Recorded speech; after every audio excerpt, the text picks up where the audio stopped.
Hello दोस्तों, good morning. कैसे हैं आप लोग? उम्मीद करते होंगे बहुत अच्छा है। तो आज की क्लास में हम लोग करने वाले करंट अफेयर और साइंस करने वाले हैं। साइंस में हम लोग करेंगे उत्तक करेंगे, है ना। जिस उत्तक में हम लोग पढ़ लिए थे, है ना, जब वनस्पति उत्तक पढ़ लिए थे कि नहीं पढ़ लिए थे, है ना। उसके बाद में क्या पढ़ेंगे आज हम लोग? जंतु उत्तक के बारे में हम लोग अध्ययन करेंगे। उससे पहले हम लोग करंट अफेयर्स करेंगे, है ना। तो चलिए आज में करंट अफेयर्स लिखना, जैसे कि हम लिखा दिए थे 4 मई 5 मई तक लिखाए थे ना।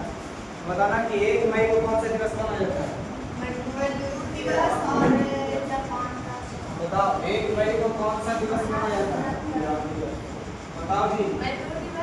मजदूर दिवस मनाया जाता है, ठीक है। मजदूर दिवस मनाया जाता है, ठीक है। बताना 2 मई को कौन सा दिवस मनाया जाता है? विश्व टूना दिवस मनाया जाता है। विश्व टूना दिवस मनाया जाता है, ठीक है।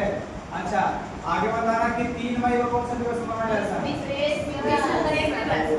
विश्व प्रेस स्वतंत्रता दिवस। विश्व प्रेस स्वतंत्रता दिवस मनाया जाता है। विश्व प्रेस स्वतंत्रता दिवस, ठीक है। स्वतंत्रता दिवस मनाया जाता है, ठीक है। आगे बताना 4 मई को कौन सा दिवस मनाया जाता है? बताओ 4 मई को कौन सा दिवस मनाया जाता है? अग्निशामक दिवस मनाया जाता है, ठीक है। अग्निशामक दिवस मनाया जाता है। शामक दिवस मनाया जाता है, ठीक है। आगे बताना है 5 मई को कौन सा दिवस मनाया जाता है? बताओ 5 मई को कौन सा दिवस मनाया जाता है? दिखाया था ना कि 5 मई को कौन सा दिवस मनाया जाता है? विश्व अस्थमा दिवस। नहीं, वीडियो दिखा है। विश्व अस्थमा दिवस लिखा है, नहीं देखो उसमें लिखाए होंगे ना। विश्व अस्थमा दिवस, ठीक है। विश्व अस्थमा दिवस मनाया जाता है ना 5 मई के। 6 मई को ऐसा कौन सा दिवस नहीं है ना जो इम्पोर्टेंट है ना। ऐसा आप कह सकते हैं कि 6 मई को, है ना, 6 मई को कह सकते हैं राष्ट्र दिवस मनाया जाता है। कुछ मनाया जाता है, राष्ट्र दिवस मनाया जाता है, लेकिन जो कि इतना इम्पोर्टेंट नहीं है, ठीक है ना। तो बताओ कि 1 मई को कौन सा दिवस मनाया जाता है? बस मजदूर दिवस मनाया जाता है, बताना है। या मजदूर दिवस, या आप कह सकते हैं गुजरात के स्थापना दिवस। गुजरात के स्थापना दिवस मनाया जाता है ना। उसी प्रकार से कह सकते हैं कि 2 मई को कौन सा दिवस मनाया जाता है? बताओ। विश्व टूना दिवस। 2 मई को कौन सा दिवस मनाया जाता है? विश्व टूना दिवस मनाया जाता है। बताना है कि 3 मई को कौन सा दिवस मनाया जाता है? विश्व प्रेस स्वतंत्रता दिवस मनाया जाता है। 3 मई को मनाया जाता है। 4 मई को कौन सा दिवस मनाया जाता है? अग्निशामक दिवस मनाया जाता है। 5 मई को विश्व अस्थमा दिवस मनाया जाता है। और 6 मई को अस्थमा एक रोग होता है, अस्थमा जो रोग होता है ना। हाँ, है ना। चलिए 6 मई को कौन सा दिवस मनाया जाता है? राष्ट्र दिवस मनाया जाता है, जो इतना इम्पोर्टेंट है, ठीक है। चलिए आज जो करंट अफेयर्स लिखेंगे, है ना, लिखेगा हाल ही में प्रसार भारती के, हाल ही में प्रसार भारती के नए अध्यक्ष के रूप में, हाल ही में प्रसार भारती के नए अध्यक्ष के रूप में किसे नियुक्त किया गया है? किसे नियुक्त किया गया है? आंसर है प्रसून जोशी को। आंसर है प्रसून जोशी।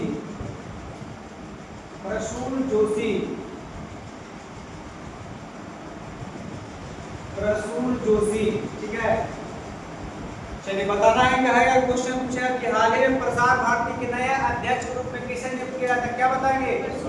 प्रसून जोशी को बताएंगे। किसे बताएंगे? प्रसून जोशी को। अगला क्वेश्चन लिखा हाल ही में आक्रामक हिप्पोपोटामस की तेजी से बढ़ती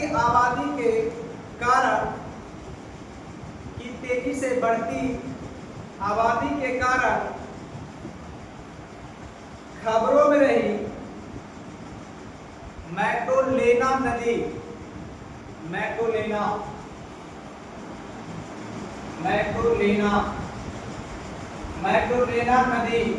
किस देश में है? मैक्डोलेना नदी किस देश में है? आंसर है कोलंबिया। आंसर लिखेगा कोलंबिया। जैसे कहने का मतलब एक क्वेश्चन कह रहा है ना, कि जो हिप्पोपोटामस है ना उसका आबादी बढ़ रहा है। क्या हो रहा है? तो आबादी बढ़ रहा है, जैसे कि है ना वहाँ पर आम जनता को कह सकते हैं कि कुछ कुछ खतरे महसूस हो रहे हैं, है ना, तो वो आक्रामक करना, तो हिप्पोपोटामस जो है ना क्या बढ़ रहा है? आबादी बढ़ रहा है। इससे मानव जाति को या और अन्य जीव जंतु को खतरा महसूस हो रहा है ना, एक खतरा होता है। तो कौन सा नदी में जनसंख्या बढ़ रहा है उसका? मैक्रोनेला नदी है। मैक्रोनेला नदी कहाँ बहती है? तो कोलंबिया में बहती है। कहाँ बहती है? कोलंबिया में बहती है। यही आपको सिंपल क्वेश्चन है, ठीक है ना। और हिप्पोपोटामस कहाँ रहती है? पानी में रहती है और ऊपर में भी रहती है। अरे इतना मुंह फाड़ता नहीं देखा है हिप्पोपोटामस को? हिप्पोपोटामस नहीं देखा है, हैं? चलिए उसी बार बताओ, कोलंबिया की राजधानी कहाँ होता है? कोलंबिया की राजधानी, कोलंबिया की राजधानी का बोगोटा। देखो बोगोटा,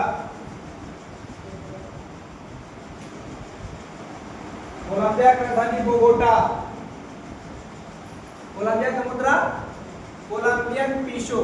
कोलंबियन पेसो मुद्रा की बात करेंगे तो क्या हो जाएगा? पेसो हो जाएगा, ठीक है। कोलंबियन पेसो, ठीक है। वहां के प्रेसिडेंट कौन हो जाएगा? वहां के गुस्तावो पेट्रो हो जाएगा। वहां के प्रेसिडेंट यानी कहने का मतलब है राष्ट्रपति, गुस्तावो पेट्रो। चलिए नेक्स्ट हमारा क्वेश्चन लिखिएगा, देखिएगा हाल ही में किस देश ने प्रोजेक्ट फ्रीडम शुरू करने वाला, प्रोजेक्ट फ्रीडम शुरू करने वाला या शुरू करने की घोषणा की है? अभी शुरू करने की घोषणा कर सकते हैं इसको।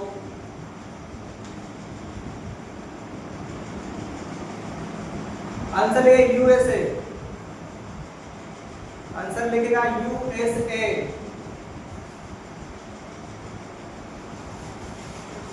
चलो जी बताओ, यूएसए का जो है ना, यूएसए का राजधानी कहाँ है बताओ?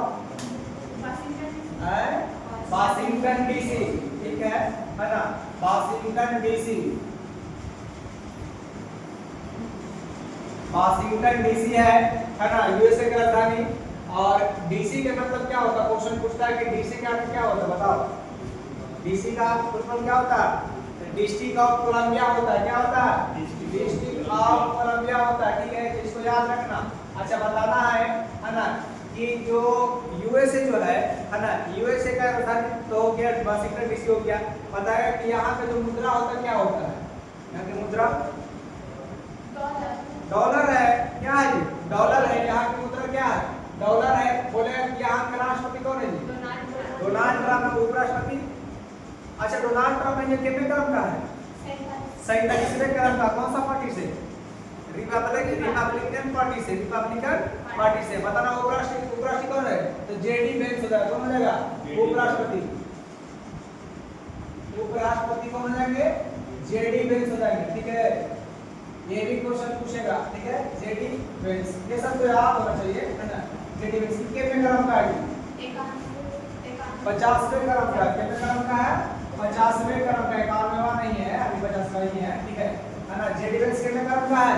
50वें क्रम का उपराष्ट्रपति है, ठीक है। कहाँ का? यूएसए का, अमेरिका के। बताना है ना। प्रस्तावना विचार कहाँ से किया गया? अमेरिका से। अच्छा यहाँ से क्वेश्चन पूछता है ना कि अंग्रेजी भाषा दिवस कब रहता है? 20 मार्च को अंग्रेजी भाषा दिवस। 21 अप्रैल को रह रहे हैं, 21 अप्रैल को अंग्रेजी भाषा दिवस मनाता। वही बोला कि चाइनीज भाषा दिवस था 20 अप्रैल को। अप्रैल को 20 अप्रैल को, ठीक है। तो यहाँ इसको ध्यान रखना, ठीक है। 20 अप्रैल को मनाता है चाइनीज भाषा दिवस। चाइनीज भाषा दिवस, ठीक है ना। 21 अप्रैल को अंग्रेजी भाषा दिवस, ठीक है। चलिए अगला क्वेश्चन लिखिएगा। इसे लिख लिया ना। राष्ट्रपति कौन है? Donald Trump. उपराष्ट्रपति कौन है? तो जेडी वेंस। और अंग्रेजी भाषा दिवस 21 अप्रैल लिखिएगा, ठीक है। वहां की मुद्रा डॉलर। चलिए नेक्स्ट नंबर क्वेश्चन लिखिएगा, हाल ही में नॉर्थ टेक संगोष्ठी का उद्घाटन। 23 अप्रैल है अंग्रेजी भाषा दिवस। 23 अप्रैल लिखिएगा, 20 अप्रैल को दे रहा ना चाहिए दिवस। चलिए 23 अप्रैल को कर लीजिएगा, ठीक है। 22 मार्च को जल दिवस मनाया जाता है, ठीक है। चलिए ठीक है, आगे लिखिएगा 23 अप्रैल ही है अंग्रेजी भाषा दिवस। आगे लिखिएगा हाल ही में नॉर्थ टेक संगोष्ठी का उद्घाटन। नॉर्थ टेक संगोष्ठी का उद्घाटन कहाँ हुआ है? कहाँ हुआ है? नॉर्थ संगोष्ठी का उद्घाटन कहाँ हुआ है? आंसर क्या? प्रयागराज। प्रयागराज कहाँ स्थित है जी? उत्तर प्रदेश, ठीक है। आगे लिखिएगा नेक्स्ट नंबर क्वेश्चन, हाल ही में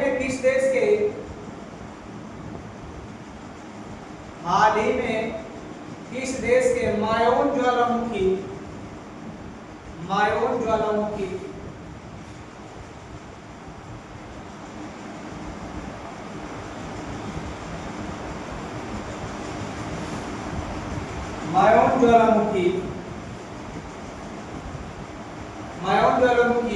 में विस्फोट हुआ है?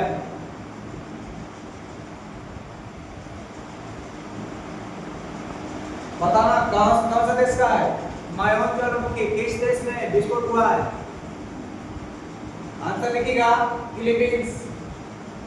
आंसर लिखिएगा फिलीपींस।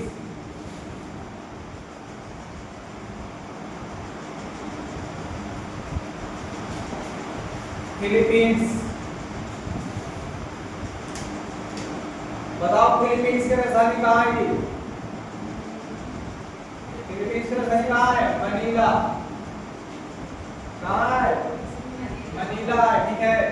फिलीपींस की राजधानी लिखिएगा मनीला। फिलीपींस की राजधानी क्या? मनीला। यहाँ की मुद्रा क्या लगेगा?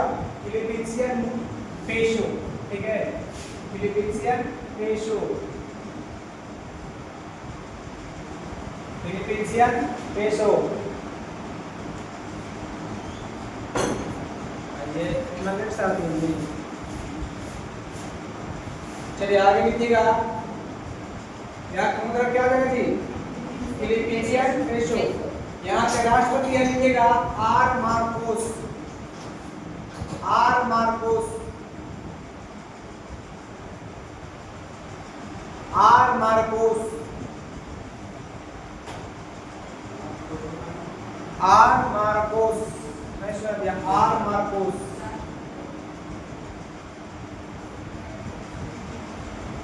फिलीपींस के राष्ट्रपति कौन है? आर मार्कोस है, ठीक है। बताना कि माओस ज्वालामुखी है ना, मायोन ज्वालामुखी कहाँ है? जो मायोन ज्वालामुखी है कहाँ विस्फोट हुआ है? फिलीपींस में हुआ है। बताना फिलीपींस की राजधानी मनीला है। फिलीपींस की राजधानी मनीला है, बताना है ना। यहाँ की जो मुद्रा क्या लगेगी? फिलीपींस का मुद्रा क्या लगेगा? हाँ, फिलीपींसियन पेसो कह सकते हैं, है ना, या पेसो भी बोल सकते हैं, ठीक है। बताना है फिलीपींस के जो है ना राष्ट्रपति कौन हो जाएंगे? आर मार्कोस हो जाएगा, ठीक है। चलिए नेक्स्ट हमारा क्वेश्चन लिखिएगा, हाल ही में विक्रम दोराई स्वामी ने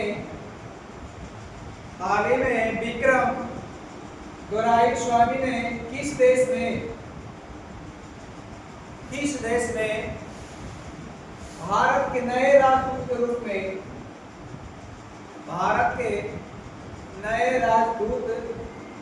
के रूप में कार्यभार संभाला है? हाल ही में विक्रम दोराई स्वामी ने किस देश में भारत के नए राजदूत के रूप में कार्यभार संभाला है? आंसर लिखिएगा चीन। आंसर लिखिएगा चीन। बताओ चीन जो है, चीन की राजधानी कहाँ है? बीजिंग है ना। चीन की राजधानी बीजिंग। चीन की मुद्रा क्या हो जाएगा? चीन की मुद्रा क्या है बताओ जल्दी। बीजिंग, इसका जो राजधानी है बीजिंग, इसका क्या हो जाएगा जी? रिमिन्वो है ना, रिमिनवी, इसका जो कुछ हो जाएगा रिमिनवी है ना मुद्रा। चलिए अच्छा, इसका जो होगा है ना कह सकते हैं है ना, इसका राष्ट्रपति कौन है? चीन का राष्ट्रपति जी जिनपिंग नहीं बताते जी, जी जिनपिंग। अरे यहाँ के राष्ट्रपति है, कौन सी है? राष्ट्रपति जी जिनपिंग। बताना है चाइनीज भाषा दिवस का, यही बताना है 20 अप्रैल को, 20 अप्रैल को मनाया जाता है। अच्छा, अंग्रेजी भाषा दिवस 23 अप्रैल को, अंग्रेजी भाषा दिवस 23 अप्रैल को मनाया जाता है, ठीक है। 23 अप्रैल को अंग्रेजी भाषा दिवस और चाइनीज भाषा दिवस 20 अप्रैल को। चलिए लिखिएगा कर। चीन का राष्ट्रपति लिखिए ना, चलिए लिखिए। चाइनीज भाषा दिवस 23 अप्रैल को। आज चीन से और क्वेश्चन पूछता नहीं, बताना कि 20 अप्रैल को तुम्हारा यहाँ पर समझ क्या और क्या पूछा जाता है। आज चीन में जो है ना, अभी वर्तमान में बताओ जी है ना, यहाँ से क्वेश्चन चेंज हो गया है ना, कि सबसे ज्यादा चावल उत्पादन कौन करता है? भारत करता, पहले करता था चीन। 2011 के जनगणना के अनुसार करता था कौन? चीन। लेकिन अब हो गया 2026 में भारत हो गया, ठीक है। अच्छा, मछली का उत्पादन सबसे ज्यादा कहाँ होता है? मछली का उत्पादन चीन में होता है, ठीक है। स्टील का उत्पादन सबसे ज्यादा विश्व में कहाँ होता है? स्टील के उत्पादन में चीन ही होता है, ठीक है। चीन सर्वाधिक उत्पादन करता है, ठीक है। चलिए ये करेक्ट आपका हुआ। आप निकालिएगा साइंस। क्या चीज? साइंस निकालिएगा फटाफट, जल्दी जल्दी। जितना लिखाया हूं मैं सब याद करके आना।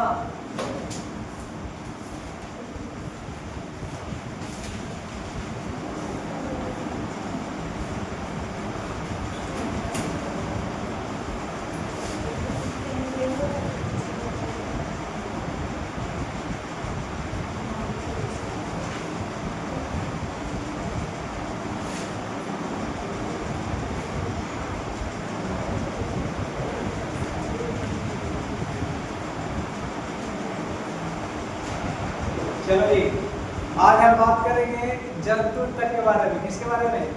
जंतु तक के बारे में, ठीक है। एनिमल टिश्यू, ठीक है।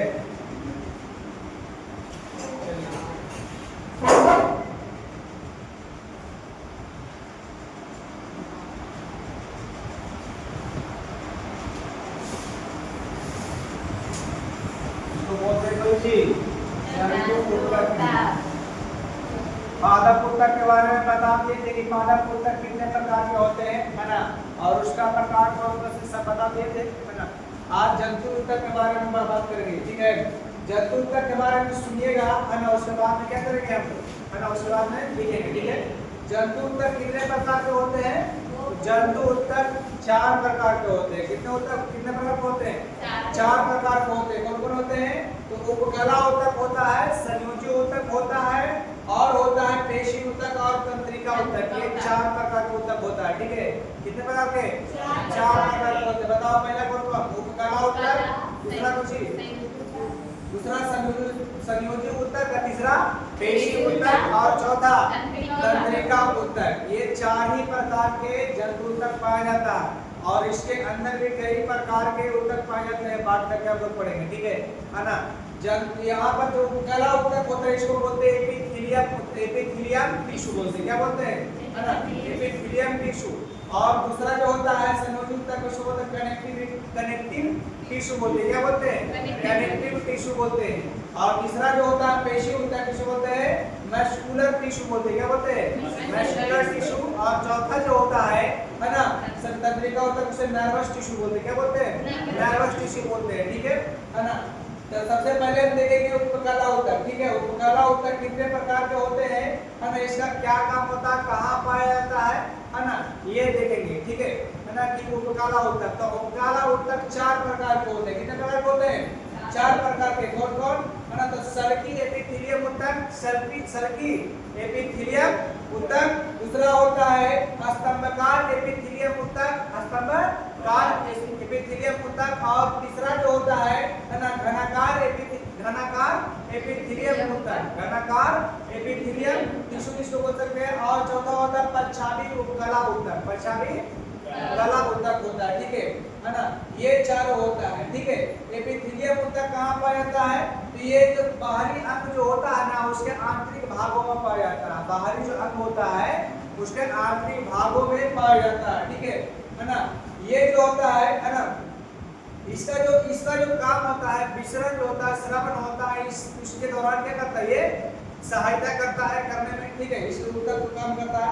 ये सर्वाधिक जैसे कहने का मतलब एक त्वचा जो है ना, ये मनुष्य का जो त्वचा है ना इसके आंतरिक भागों में पाया जाता है, ठीक है, त्वचा में पाया जाता है। और कह सकते हैं इसको हृदय होता है, फेफड़ा होता है, इस शरीर में कौन पाया जाता है? तो एपिथेलियम ऊतक पाया जाता है, ठीक है, एपिथेलियम ऊतक पाया जाता है, ठीक है। तो चलिए इसको पहले लिखेंगे हम लोग। और कोई दिक्कत? एपिथेलियम ऊतक में ऊतक कितने प्रकार? जंतु ऊतक किसे कहेंगे? जंतु में पाया जाएगा, है ना। ऊतक किसे कहेंगे? बताओ। एक समान ऊतक किसे कहेंगे? अब ऐसा कोशिकाओं का समूह जो एक आकार का हो और एक समान कार्य करे उसे ऊतक बोलते हैं। पहले ही से समझा चुका हूँ, है ना। चलिए लिखिएगा, है ना। जंतु ऊतक के बारे में लिखिएगा, एनिमल टिश्यू,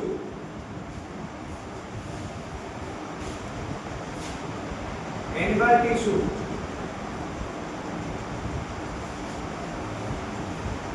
लिखिएगा जंतु ऊतक 4 प्रकार के होते हैं। जंतु ऊतक 4 प्रकार के होते हैं।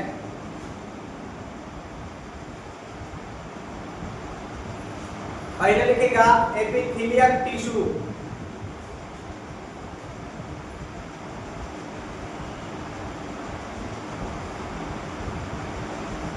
एपिथेलियम टिश्यू को तो उपकला ऊतक, उपकला ऊतक। दूसरा लिखिएगा, दूसरा होता है कनेक्टिव टिश्यू,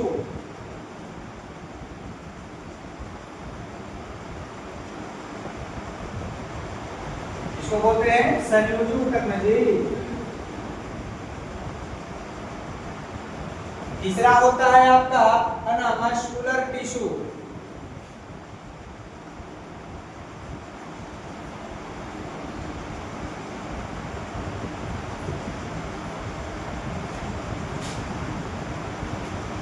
पेशीय ऊतक।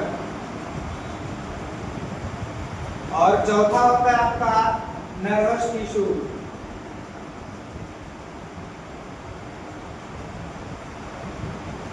कुछ बोलते हैं तंत्रिका ऊतक, ठीक है, तंत्रिका ऊतक, ठीक है। अब हेडिंग दीजिए आप एपिथेलियम टिश्यू या उपकला ऊतक, उपकला ऊतक।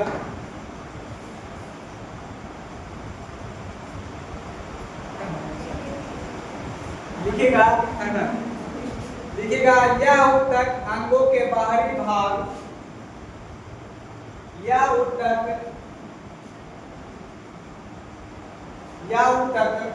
अंगों के बाहरी भाग तथा आंतरिक भाग का निर्माण करता है। यह ऊतक अंगों के बाहरी भाग तथा आंतरिक भाग में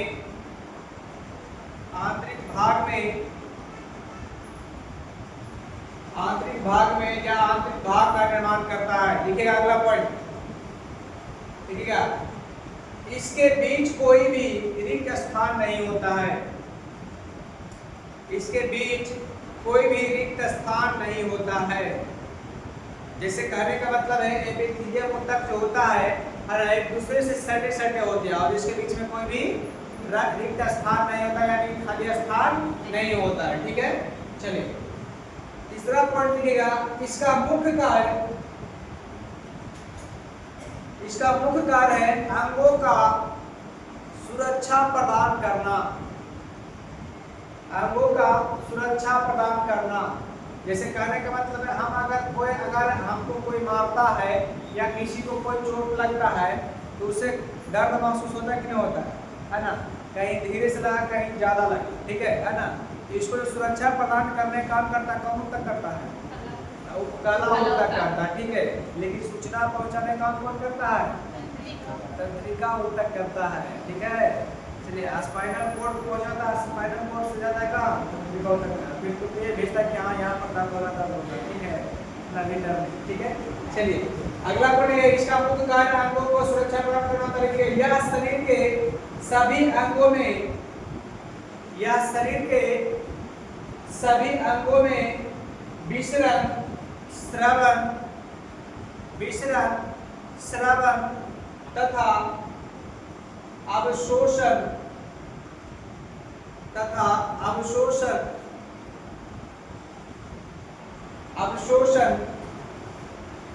में सहायता प्रदान करता है, उपकला ऊतक का उदाहरण लिखिएगा। त्वचा का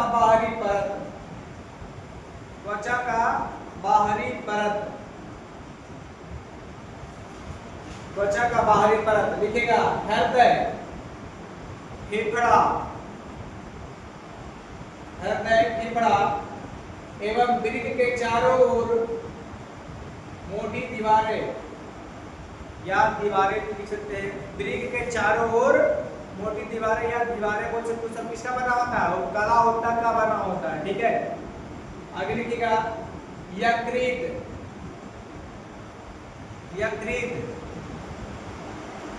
जनन ग्रंथि, ये सभी किसका बना होता है, उपकला ऊतक का बना होता है, ठीक है। या एपिथेलियम टिश्यू है ना, उपकला ऊतक 4 प्रकार का होता है, उपकला ऊतक 4 प्रकार का होता है। पहला लिखिएगा सल्की उपकला ऊतक,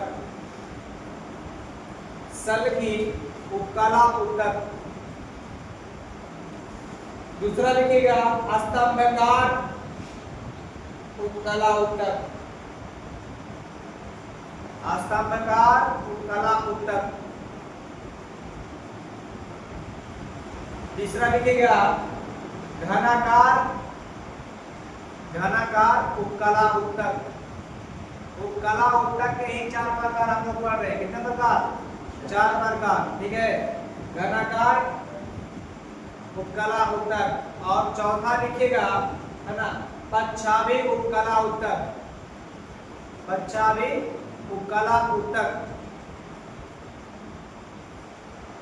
चलिए बताओ, बताना है जी, है ना। यहाँ से क्वेश्चन पूछ सकता है कि त्वचा का बाहरी जो त्वचा का जो होता है बाहरी पर जो होता है किसका बना होता है, उपकला ऊतक होता है। हृदय जो बना होता है, फेफड़ा जो बना होता है, यकृत जो बना होता है, वृक्क का जो आंतरिक जो भाग में जो होता है ना, मोटी दीवार पर जाता है, सब किसका बना होता है, उपकला ऊतक को। उपकला ऊतक को हम लोग बताएंगे कि उपकला ऊतक का बना होता है, ठीक है। तो बताना यहाँ पर से जो उपकला ऊतक जो होता है इसका काम क्या होता है,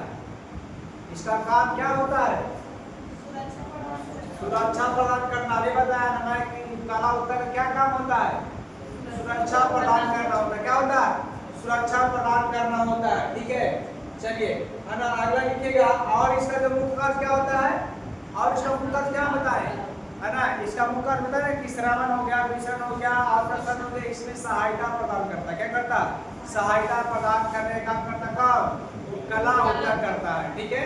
तो चलिए सबसे पहला हेडिंग दीजिएगा सल्की एपिथेलियम टिश्यू।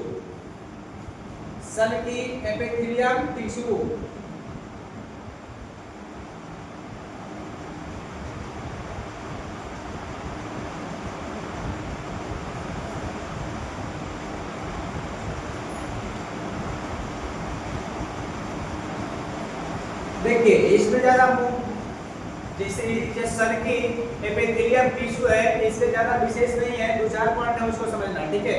सल्की एपिथेलियम जो होता है इसका आकृति फर्श देखे हैं कभी, अरे फर्श है ना, फर्श में जो लगा होता क्या, ईंट लगा हुआ था, कुछ था, ईंट लगा रहता है तो ईंट के आकार का इसका होता है, इसका ऊतक का आकार होता है, ठीक है।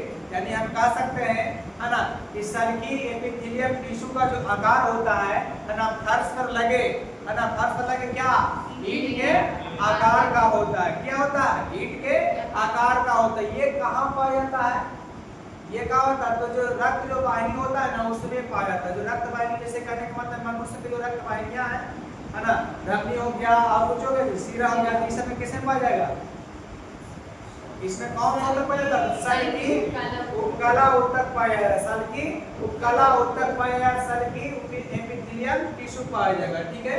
चलिए, है ना, ये आपका दो पॉइंट है। आगे इस सबसे कहाँ पाया जाता है इसका, है ना, ये तो पाया जाएगा रक्त वाहिनी में, और इसमें जो बाहरी परत होता है ना उसमें पाया जाता है। किसमें पाया जाता है, बाहरी परत होता है, अंगों का बाहरी परत में पाया जाता है, ठीक है। तो ये 3 पॉइंट लिखेंगे, ठीक है। कि यह ऊतक के आकृति, यह ऊतक के आकृति फर्श या दीवार, फर्श या दीवार, फर्श या दीवार पर लगी ईंट के तरह, पर लगी ईंट के तरह होती है, होती है। त्वचा के बाहरी, त्वचा के बाहरी परत का निर्माण,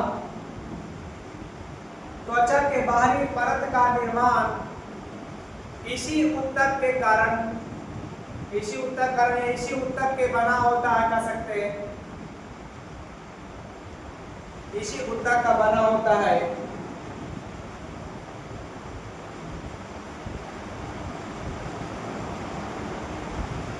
ठीक है, अगला पॉइंट, मनुष्य का रक्त वाहिनियां, मनुष्य का रक्त वाहिनियां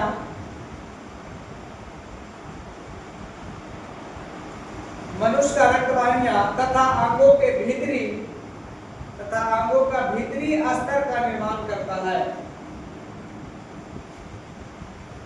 रक्त वाहिनी तथा अंगों का भीतरी स्तंभ का निर्माण करता है।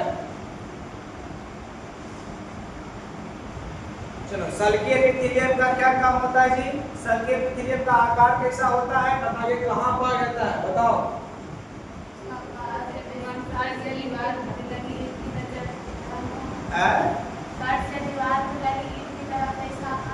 हाँ, फर्श या दीवार के ईंट के आकार जो लगा होता है उसके आकार का होता है। चलिए, इसका जो आकार होता है क्या होता है, फर्श के, फर्श या दीवार के ईंट के आकार का होता है। और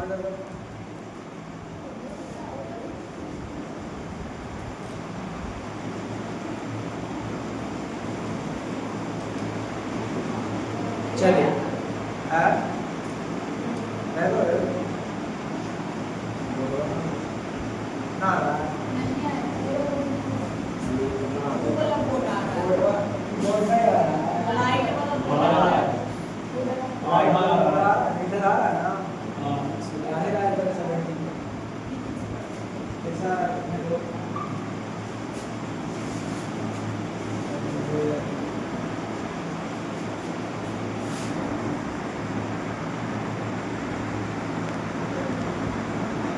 नहीं कर आता है क्या,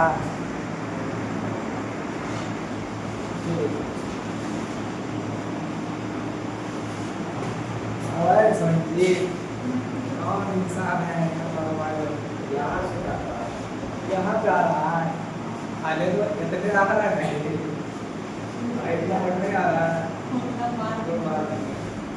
चलिए, है ना, हम लोग जब पढ़ेंगे उसको देखेंगे, ठीक है। चलिए बताओ, सल्की एपिथेलियम जो टिश्यू होता है ना, सल्की एपिथेलियम कहाँ है, चलिए, सल्की एपिथेलियम टिश्यू, सल्की एपिथेलियम टिश्यू जो होता है ना, बताओ इसका आकार कैसा होता है ऋतु, कैसा होता है,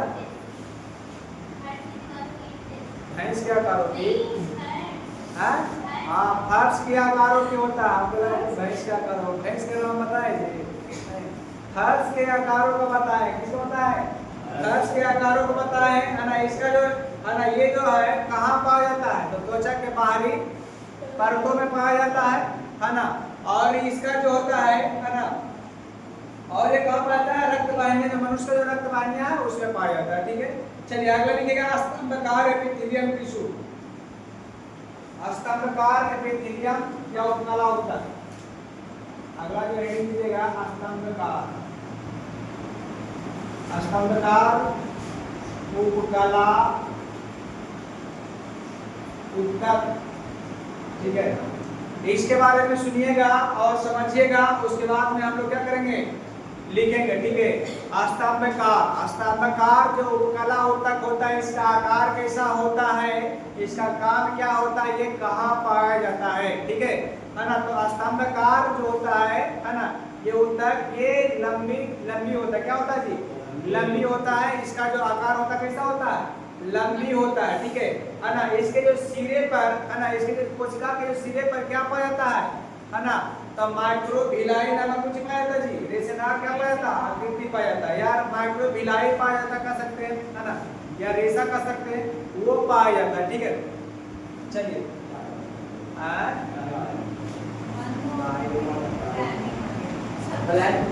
कोई दिक्कत नहीं होने दो।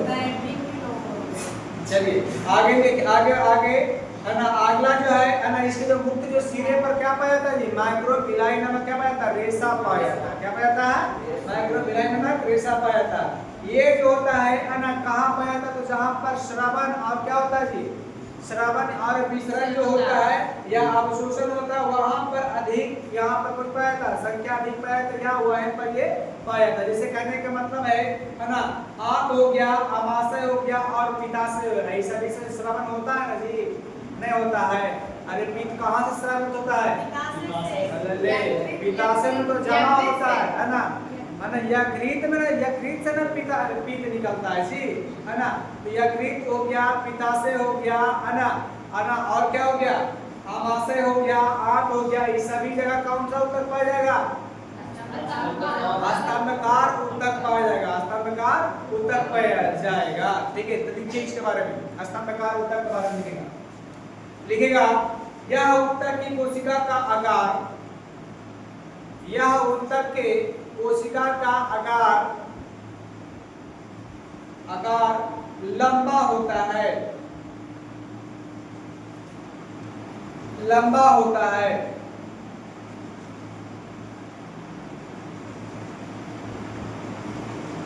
देखिए अगला पॉइंट, इस ऊतक के कोशिकाओं के, इस ऊतक के कोशिकाओं के मुक्त सिरे पर, इस ऊतक के कोशिकाओं के मुक्त सिरे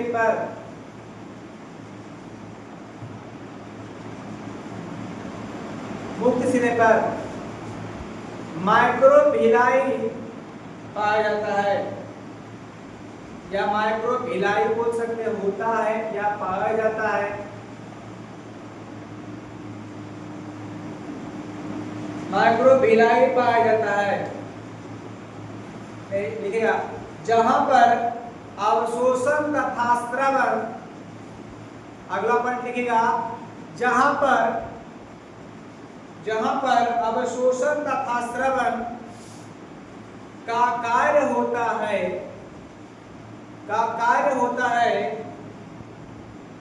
उसके आंतरिक भागों का निर्माण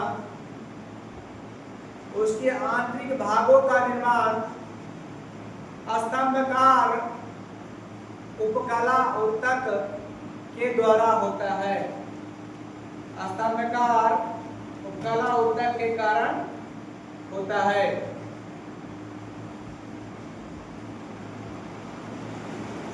ठीक है, जैसे आंत, पित्ताशय और क्या चीज, आमाशय, डॉट डॉट डॉट etc कर सकते हैं, डॉट डॉट डॉट etc कर सकते हैं। ठीक है,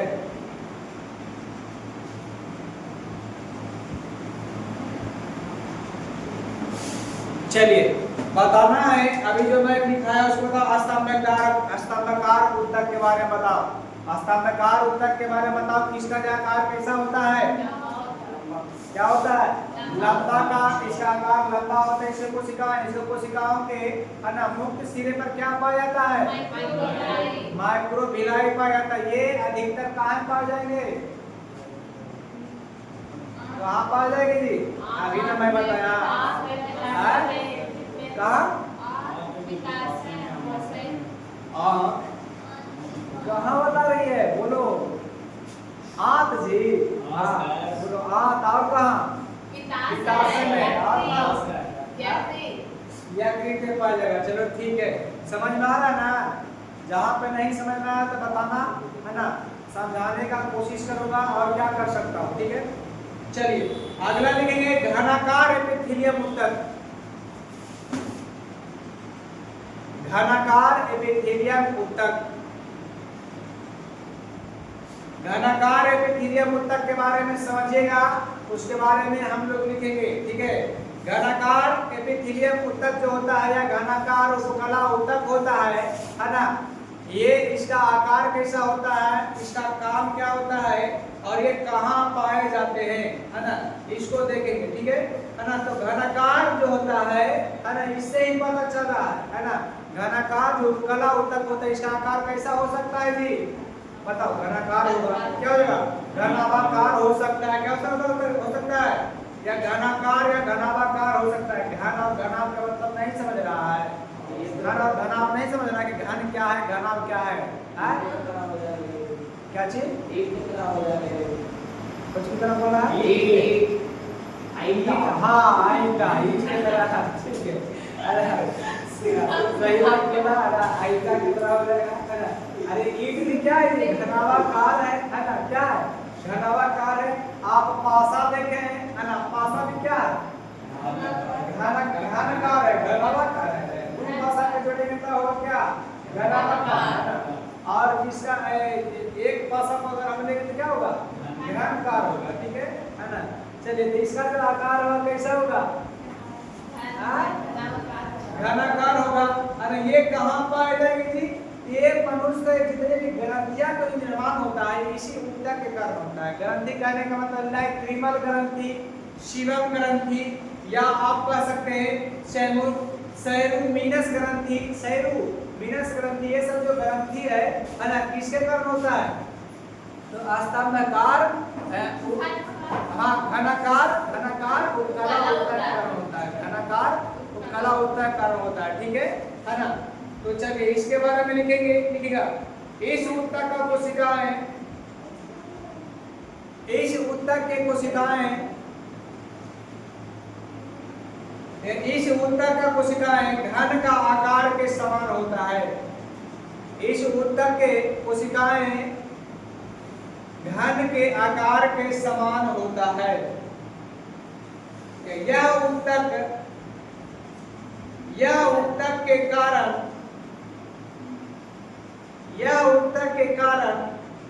मनुष्य या जंतु में ग्रंथि का निर्माण होता है।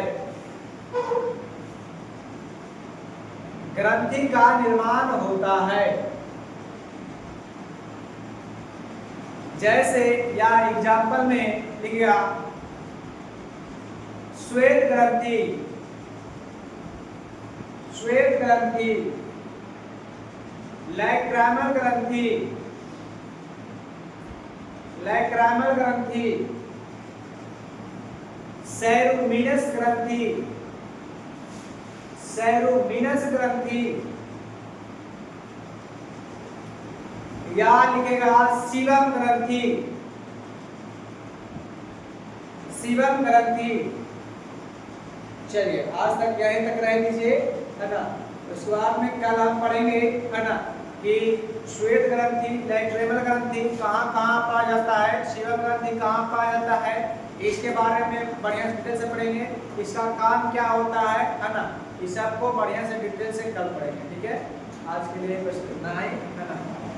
चलिए।